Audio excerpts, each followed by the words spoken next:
Hello po sa inyong lahat mga kabarya. Nandito na naman po ako si Pinoy Coin Hunter para atin pong pag-usapan dito ang mga 2 piso Philippine old coins ni kabarya. Ayan, ang dami po.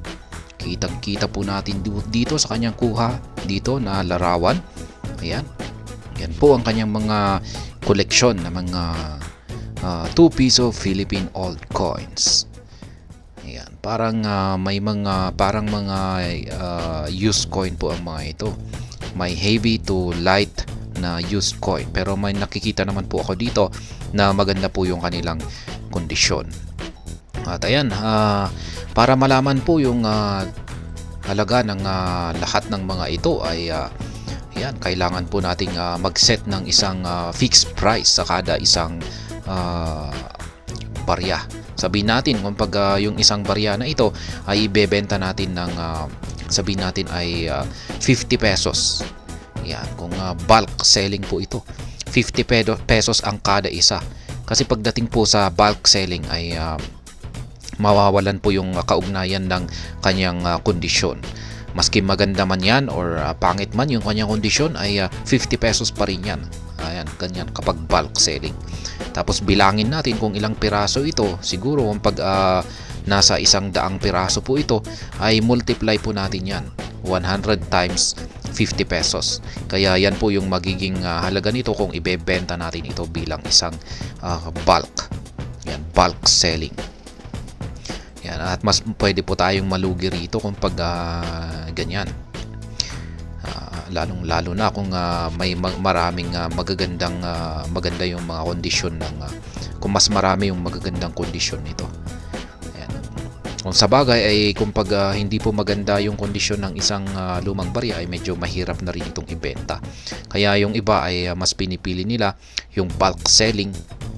Ayan, hindi pwedeng bumili ng tig-iisa. Kaya yan po yung ginagawa ng iba. At syempre kung pagbibili ka ng tig-iisa kasi madadali ka sa delivery fee. Kaya yan na rin yung lalong-lalo na kung pag nasa malayong lugar yung gustong bumili. Kaya bilhin mo na lahat, bulk selling. At ayan, yung mga taon ay hindi po natin kita yung mga taon ng iba. Tanging meron lamang tayong dalawa rito na ayan, nakita yung kanilang taon, 1984, yan, at saka 1990. Yung iba po rito ay hindi natin kita yung kanilang taon. At yung mga taon na ito ay may kaugnayan po ito sa pagpepresyo sa mga ito. Kaya yan, ito po yung kanyang 1984 at ito naman yung kanyang 1990. Kaya ito po yung pag-uusapan natin. Yung bentahan o presyuhan ng 2 piso Philippine old coin na may taong 1984 at saka 1990. Yan, ito po yung iba ay talagang hindi natin kita. Yung ito nangingitim. Yan, ano kaya yan? Pero kitang-kita naman na 2 piso na rin yan. Pero halos nangitim. Ayan, may mga heavily used po. Ayan po siya. Dito sa medyo hindi kasi medyo malabo po kasi yung kuha ni kabarya rito. At ayan, umpisahan na po natin kung magkano ang bentahan sa mga 1984 at saka 1990 na 2 piso Philippine old coin. Ayan, laktawan na po natin kay Numista kasi marami na pong sa tingin ko maraming umaangal sa presyo ni Numista kasi napakababa. Kaya ayan, tumalon na po tayo sa mga bentahan sa mga online stores. At ayan, meron po akong nakita rito kay Carousel na isang seller na nagbebenta ng 1990 na 2 peso decagonal coin. Yan, 10-sided po siya. Meron din po siyang 1983 and 1986. Ayan. At binibenta po niya ito sa halagang 500 pesos. Ayan, ganyan po kamahal. 500 pesos, 1983. Ayan po yung kanyang 1983. Ayan. 1990. Ayan.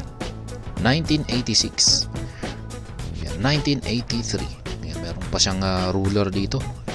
Medyo hindi maganda yung kondisyon ng kanyang 1986. Ayan, heavily used po yan. Ayan, may malalim pa siyang may malalim pa siya dito na dent. Ayan, Okay naman po yung kanyang 1990. Masasabi kong good condition naman po. Kaya kung pag ang hanap mo ay yung 1990, ay ayan, meron po tayong maganda rito. Good condition na 2 piso Philippine altcoin ng seller dito kay Carousel. Yun nga lang at binebenta niya sa 500 pesos. Ayan, 500 pesos. Last 3 years ago pa ito. Ayan, 500 pesos. Kaya kung pag ibebenta ni Kabarya, yung kanyang mga yan 2 piso coin dito, yan, biruin mo naman kung pag 500 pesos yan, tapos i-multiply mo sa kung ilang piraso ito. Ayan, malaki yung halaga nito. Maski sabihin natin ay nasa mga 200 pesos yung kada isa. Yan, ang dami po niyan kung ibebenta niya lahat yan. Pero mahirap po kasing magbenta na rin ng buyer na gustong bumili ng bulk. Gusto nila ay yung tig-iisa na rin. Pipiliin nila yung pinaka maganda yung kondisyon at yun lamang yung kanilang bibilhin. At ayan, meron pa akong nakita rito kay eBay. Ayan, 1990. Ayan, ang dami pong mga gasgas. Mukhang mas maganda pa yung benta, yung 2 piso na Philippine altcoin ni Kabarya. Ayan, kitang-kita natin ang daming gasgas pero wala namang pong malala na UP or dent na nakikita natin dito. Tanging maliliit lamang na mga gasgas yung nakikita natin dito. At yan, ito po ay kanyang ibinebenta sa halagang 24 pesos. $24 po pala. Ayan, magkano ba ang palitan sa US dollar to Philippine peso? Yan, $24. Mahal po niyan, 1,331.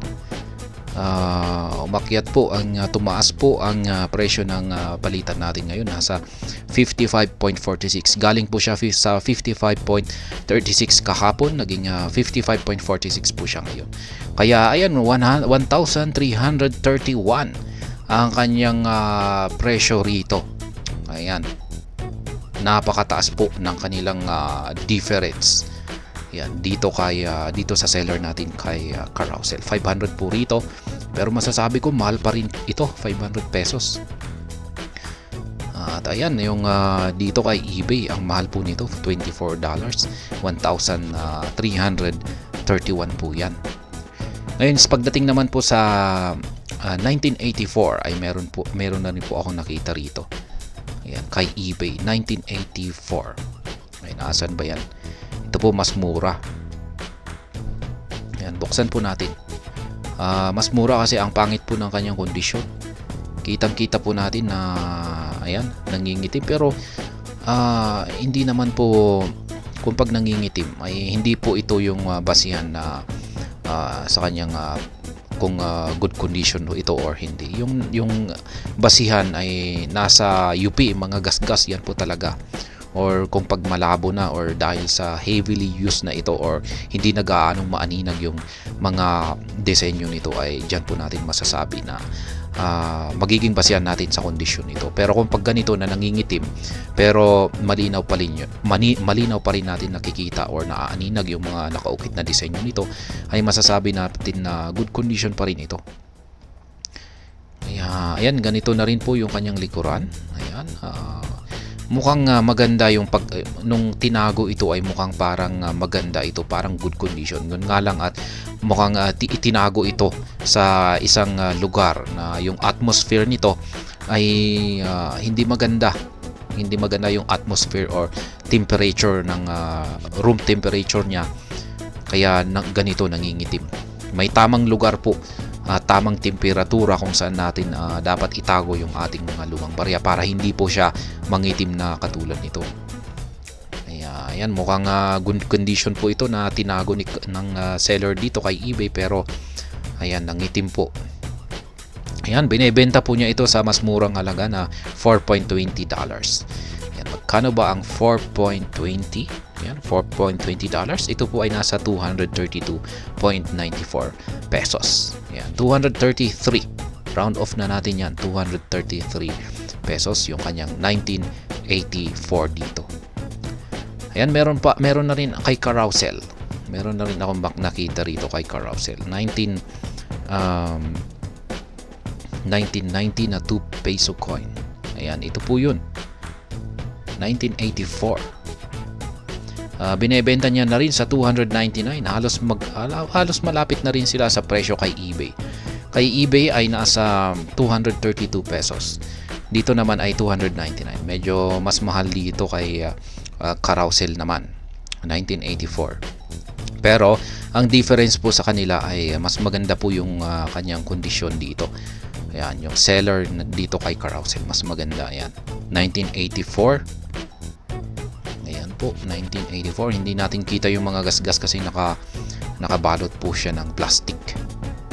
Ayan, pero masasabi kong mukhang good condition naman po siya. Ayan, binebenta niya sa halagang 299 or 300 pesos na po yan. Ayan, last 3 years ago. Ayan, balik yan yung mga seller natin, mga presyuhan natin sa mga online stores. Ngayon ay balikan na po natin ang barya, yung 2 piso Philippine old coin ni Kabarya rito para pag-usapan naman po natin yung presyuhan sa mga community groups. Ayan, ako po ay nagtanong-tanong sa mga community groups kung magkano naman po ang bentahan sa mga 2 peso Philippine old coin. Unahin po natin dito sa 1984 ni Kabarya. Ayan, base po sa aking naging pagtatanong, ang minimum price or average price po ng 2 peso Philippine old coin na may taong 1984 ay naglalaro po sa 70 to 80 pesos. Ayan, minimum price po yan. Kung pag maganda po yung kondisyon or may error coin yan, ay pwede pong umabot talaga yan sa 100 to 200 pesos. Ayan, baka posible pang umabot yan sa 300 pesos kung talagang napakaganda nito.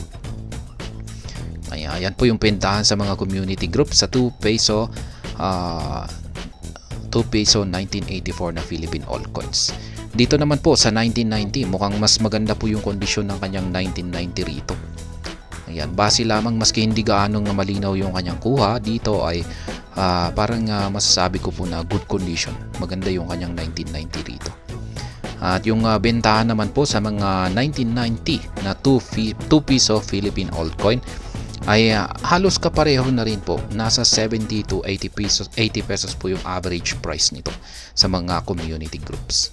Pero pagdating po dito, kapag ganito po na parang mukhang bago, ay pwede po natin talaga itong mabenta sa presyong aabot po ito sa 200 to 300 pesos.